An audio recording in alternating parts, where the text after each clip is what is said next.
നമസ്കാരം. ഗസയിൽ കൊടും പട്ടിണിയിലായ ഫലസ്തീൻകാരെ ഇസ്രയേൽ നേരിടുന്ന രീതിക്കെതിരെ ആഗോളതലത്തിൽ വിമർശനം കടുക്കുകയാണ്.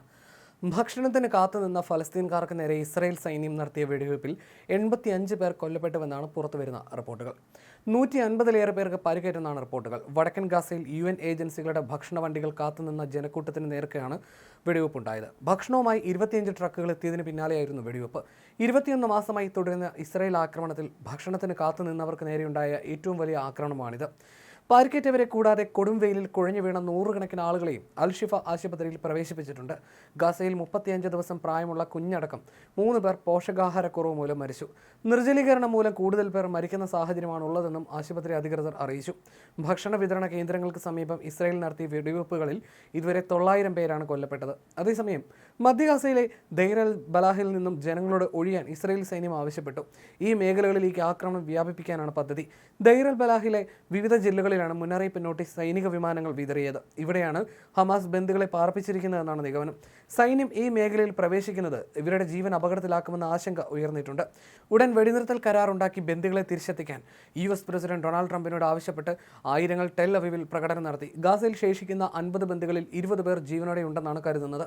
അതിനിടെ ഇസ്രായേൽ പ്രധാനമന്ത്രി ബെഞ്ചമിൻ നെതന്യാഹുവും US പ്രസിഡന്റ് ഡൊണാൾഡ് ട്രംപും തമ്മിൽ അകലുന്നു എന്ന സൂചനകളും ശക്തമാണ്. ഒരു ഭ്രാന്തനെ പോലെയാണ് നെതന്യാഹു പ്രവർത്തിക്കുന്നതെന്നും അദ്ദേഹം എല്ലാ സമയത്തും ബോംബിടുകയാണെന്നും ഒരു വൈറ്റ് ഹൗസ് ഉദ്യോഗസ്ഥൻ തുറന്നടിച്ചതോടെയാണ് ട്രംപ് നെതന്യാഹു ബന്ധത്തിൽ വിള്ളൽ വീഴുകയാണെന്ന റിപ്പോർട്ടുകൾ അന്താരാഷ്ട്ര മാധ്യമങ്ങളിൽ പ്രത്യക്ഷപ്പെട്ടു തുടങ്ങിയത്. കലാപബാധിതമായ സുവൈദയിൽ കഴിഞ്ഞ ആഴ്ച സർക്കാർ സേന ഇറങ്ങിയതോടെയാണ് ഡ്രൂസുകൾക്ക് പിന്തുണ പ്രഖ്യാപിച്ച് ഇസ്രായേൽ വ്യോമാക്രമണം നടത്തിയത്. അറബ് ന്യൂനപക്ഷമായ ഡ്രൂസുകളെ സംരക്ഷിക്കാൻ ലക്ഷ്യമിട്ടാണ് വ്യോമാക്രമണമെന്നാണ് ഇസ്രായേൽ വാദം. സിറിയൻ പ്രസിഡൻഷ്യൽ പാലസിന് നേർക്ക് അടുത്തിടെ നടന്ന ഇസ്രായേൽ ആക്രമണമാണ് ട്രംപിനെ പ്രകോപിപ്പിച്ചിരിക്കുന്നത്.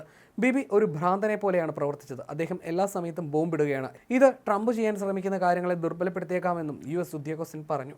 ദമാസ്കസിലെ ഇസ്രായേൽ വ്യോമാക്രമണങ്ങൾക്കും തെക്കൻ സിറിയയിലെ സർക്കാർ സേനകളെ ലക്ഷ്യമിട്ടതിനും പിന്നാലെയാണ് വൈറ്റ് ഹൗസ് ഉദ്യോഗസ്ഥന്റെ ഈ പരാമർശം എന്നുള്ളതാണ് ശ്രദ്ധേയം. സിറിയയുമായിട്ടുള്ള US-ന്റെ ബന്ധം അടുത്തിടെ വലിയ പുരോഗതി കൈവരിച്ചിരുന്നു. ഇതിനിടെ ഗാസ മുനമ്പിലെ ഏക കത്തോലിക്ക പള്ളിയായ ഹോളി ഫാമിലി കത്തോലിക്ക പള്ളിയുടെ കോമ്പൗണ്ടും ഇസ്രായേൽ ആക്രമിച്ചിരുന്നു. ഗാസയിലെ പള്ളിക്ക് നേരെയുണ്ടായ ആക്രമണത്തിന് പിന്നാലെ US പ്രസിഡന്റ് ഡൊണാൾഡ് ട്രംപ് നെതന്യാഹുവിനെ വിളിച്ച് വിശദീകരണം ആവശ്യപ്പെട്ടതായി മറ്റൊരു US ഉദ്യോഗസ്ഥൻ പറഞ്ഞുവെന്നുള്ള റിപ്പോർട്ടുകളുമുണ്ട്. നെതന്യാഹുവിൻ്റെ മൂന്നാമത്തെ US സന്ദർശനത്തിന് ദിവസങ്ങൾക്ക് ശേഷമാണ് ഈ പരാമർശം വരുന്നത്. ഈ സന്ദർശനത്തിൽ ട്രംപുമായി നിരവധി കൂടിക്കാഴ്ചകളും വൈറ്റ് ഹൗസിൽ ഒരു അത്താഴവിരുന്നും ഉൾപ്പെട്ടിരുന്നു. എന്നാൽ ഗസ യുദ്ധത്തിൽ ഒരു വഴിത്തിരിവും ഉണ്ടായില്ല. ട്രംപ് ഭരണകൂടത്തിനുള്ളിൽ നെതന്യാഹുവിനോടുള്ള സംശയം വർദ്ധിച്ചു വരികയാണെന്ന് മറ്റൊരു വൈറ്റ് ഹൗസ് ഉദ്യോഗസ്ഥനും പറഞ്ഞു. ഇസ്രായേൽ പ്രധാനമന്ത്രി വളരെ അക്ഷമനും പ്രശ്നക്കാരനുമാണെന്നാണ് അദ്ദേഹം സൂചിപ്പിച്ചത്. നെതന്യാഹു ചിലപ്പോൾ അനുസരണയില്ലാത്ത ഒരു കുട്ടിയെപ്പോലെയാണെന്നും US ഉദ്യോഗസ്ഥൻ കൂട്ടിച്ചേർത്തു. ഇതിനിടയിലും ട്രംപിൻ്റെ പരാമർശങ്ങളെക്കുറിച്ച് ഇസ്രായേൽ വക്താവ് സിൻ അഗ്മോന്റെ ഭാഗത്തു നിന്ന് പ്രതികരണമൊന്നും ഉണ്ടായിട്ടില്ല.